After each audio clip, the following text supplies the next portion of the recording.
क्या वो एक आउटस्टैंडिंग दिन प्रोड्यूस कर सकते हैं? और अगर ऑस्ट्रेलिया ने इस वर्ल्ड कप को जीतना है तो दो बातें बड़ी लाजमी है होनी। एक ये कि ऑस्ट्रेलिया का दिन जबरदस्त, ट्रेविस हेड, वार्नर, मैक्सवेल, इनमें से किसी का एक आउटस्टैंडिंग दिन आ जाए, वो ऐसी ही पारी खेल जाए, या फिर भारत का जी एक खराब एक घंटा आ जाए जहां पे विकेटें गिर जाए और वहां पर ऑस्ट्रेलिया को मौका मिले। लेकिन अगर इंडिया उस तरह खेला जिस तरह इस वर्ल्ड कप में खेला है तो मुझे यह लगता है मैन टू मैन भी ऑस्ट्रेलिया मुकाबले में नहीं है। फिर इंडिया अपनी कंडीशंस में अहमदाबाद की इस पिच पे और जिस तरह भारत खेल रहा है, इंडिया को कैसे हरा पाओगे? तो मेरा तो यह मानना है कि जी वर्ल्ड कप इंडिया जीत रहा है, और अगर वर्ल्ड कप इंडिया जीत रहा है तो उसके लिए बड़ा जरूरी है कि दो तीन चीजों से सावधान रहें। एक तो भारत को फियर ऑफ फेलियर, हालांकि सेमीफाइनल में नहीं दिखा, सेमीफाइनल ही तो इम्तिहान होता था ना, फियर ऑफ फेलियर का मतलब यार अगर आज हार गए तो क्या होगा, वो नहीं दिखा। उस दिन एक और अच्छी बात हुई कि आपने 397 रन लगाने के बाद जब थोड़ा सा न्यूजीलैंड गेम में आया, 215, 2 आउट 31 ओवर, भारत वापस आया, तो ये ना आपके लिए बड़े अच्छे इंडिकेशंस हैं। फियर ऑफ फेलियर से क्या होता है ना, आपकी जो पॉजिटिव अप्रोच है वो थोड़ा सा उसको डेंट पड़ता है। और अगर ऑस्ट्रेलिया ने इस वर्ल्ड कप को जीतना है तो मुझे लगता है कि एक ही खतरा है कि कहीं ऐसा ना हो जाए कि इंडिया के जी शुरू में 2 या 3 आउट हो जाए, फिर भारत की बैटिंग थोड़ी टेस्ट होगी। हालांकि अय्यर ने 4 नंबर पर जो 200 लगातार बनाए, या केएल राहुल ने जो बैटिंग की है, वहां ना आपको थोड़ा रिलीफ मिलता है। लेकिन मेरा अभी भी मानना है कि the key to winning the World Cup for India is Shubman Gill और रोहित शर्मा की सलामी जोड़ी। रोहित शर्मा और शुभमन गिल अगर सलामी जोड़ी, मैं कहता हूं जी 15 ओवर भी बैटिंग कर गए ना, तो फिर उसके बाद आएंगे विराट कोहली और वैसे ही बोर्ड पे रन लगाएंगे। विराट के पास वो तरीका भी है और विराट के पास मकसद भी है। मुझे लगता है ये विराट का ना एक अंदर से जुनून भी है कि भाई एक और वर्ल्ड कप। क्यों? क्योंकि 3 साल विराट के जब 100 नहीं आ रहे थे, फिर कप्तान के तौर पर भारत वर्ल्ड T20 हारा, पिछले साल रोहित की कप्तानी में भारत वर्ल्ड T20 हारा, तो कहीं ना वो सवाल आपके जहन में रह जाते हैं, वो टीस यहां पर चुभती है कि यार हम कैसे हार गए थे 19 का वर्ल्ड कप, हार गए यार 2 T20 वर्ल्ड कप्स, हम कैसे हार गए 2 वर्ल्ड टेस्ट चैंपियनशिप फाइनल्स। मतलब ये देखा जाए 19 वर्ल्ड कप से लेकर अब तक 5 आईसीसी टूर्नामेंट्स में इंडिया को वो नाकामी दिखी, और हर बार एक कॉमन चीज होती थी, फियर ऑफ फेलियर।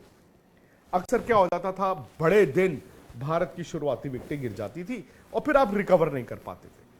लेकिन ये बिल्डअप जो था ना एशिया कप का, उसने बड़ी मदद की है। एशिया कप में 2 चीजें हुई, एक तो जो 3 स्लॉट्स खाली थे, अय्यर की फिटनेस, राहुल की फिटनेस और बुमराह की फिटनेस, भाई उन्होंने आके वो तीनों खाने भर दिए। दूसरा, इंडिया कप जीता। कप जीतना ना बहुत बड़ी बात होती है, भले वो 3 देशों में जीते, आप 4 में जीते, 5 में जीते। जब आप एक टूर्नामेंट जीतते हैं अपनी कंडीशंस में, इन कंडीशंस में सब कॉन्टिनेंट की, तो आपकी तैयारी इससे अच्छी नहीं हो सकती।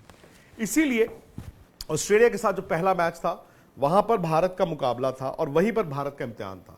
द मोमेंट इंडिया वो ऑस्ट्रेलिया को हरा गया, फिर आपको मालूम था कि यार कम से कम अब आखिरी 4 में हमें कोई दिक्कत नहीं है। फिर हमने पाकिस्तान भी हराया, बांग्लादेश भी हराया, और फिर टर्न अराउंड आया न्यूजीलैंड की गेम से, क्योंकि बांग्लादेश में जब हार्दिक को चोट लगी, आपने न्यूजीलैंड वाले मैच में शामी को खिलाया। अब शामी ने वहां पे जाके बड़ी अच्छी गेंदबाजी की, बट टर्न अराउंड भारत के लिए था लखनऊ। भारत चेज करना पसंद करता था, तो भारत क्या करता था, गेंदबाजों ने अच्छा बॉल डाला, सामने वाले को रोक दिया और फिर भारत ने चेज कर दिया।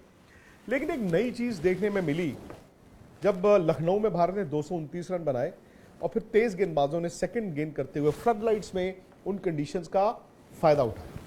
वहां से भारत ने कहा यार हमें चेज की क्या जरूरत है, अगर हमारी पहले बैटिंग भी आ जाए, हमारे तो तेज गेंदबाज यार सेकंड बॉल करते हुए पहले 15 ओवर में कहर ढा देते हैं।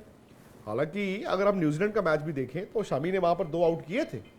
जब शामी ने 2 आउट कर दिए, पार्टनरशिप जरूर हुई, बट भारत के पास वो गेंदबाज थे, क्योंकि 5 थे ना विकेट टेकिंग, तो आपने आकर वापसी की। तो बस एक ही बात है, अगर आप मुझसे पूछें, ऑस्ट्रेलिया का नया गेम, यानी कि वो जो ट्रेविस हेड और डेविड वार्नर बैटिंग करने आएंगे और भारत पहले 15 ओवर गेंद डालेगा, पहले या बाद में, वो की है। अगर आपने वार्नर ट्रेविस हेड को रोक दिया तो भाई साहब उसके बाद फिर ऑस्ट्रेलिया का मिडिल ऑर्डर भी स्ट्रगल कर सकता है, फिर स्पिनर को वो फंसता है।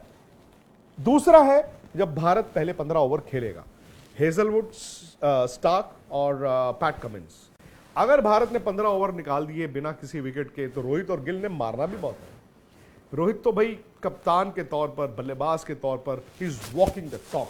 जो कहा वो मैं कर रहा हूं। अगर वही कल रोहित शर्मा का अंदाज और वो खेल के 50-60 गेंदे, तो फिर रन बोर्ड पर बहुत आएंगे।